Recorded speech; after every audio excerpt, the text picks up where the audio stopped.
In today's video, I'm going to teach you how to add custom fields in Gohighlevel 2026. We're going to walk through the full process of creating a custom field inside Gohighlevel so you can organize your contact data in a way that fits your business. Custom fields are useful when the default contact information just isn't enough, and you want to store additional details for leads or customers. To begin, head over to Gohighlevel and make sure you're on your main dashboard. Once you're inside the platform, look over to the left-hand side panel, because that's where you'll find the main navigation menu for the account. From that menu, click on Contacts. This will take you into the Contacts section, where you can manage lead records and customer information. Once you're inside Contacts, move your attention to the top menu area and click on the gear icon. This opens the Field Settings area, where you can manage the information structure used for your records. On the right-hand side, click Create Field. This is where you'll start building your new custom field.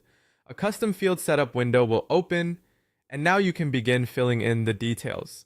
First, select the field type. This is important because it determines what kind of information the field will collect, so choose the option that best matches the kind of data you want to store. After that, select Add to Object. This tells Gohighlevel where the field should be used, so make sure you attach it to the correct object for your needs. Next, enter the field name. Choose a clear and specific name so it's easy to recognize later, especially if multiple team members will be using it. Then select the folder name. This helps keep your custom fields organized, which becomes especially helpful as your account grows. After that, add a description. This is a good place to explain what the field is for, and it can make things much easier when reviewing fields in the future.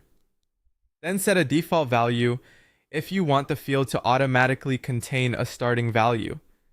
If that's not needed, you can simply leave it blank. Now type your placeholder text. This is the text that appears inside the field as a guide, helping users understand what should be entered there.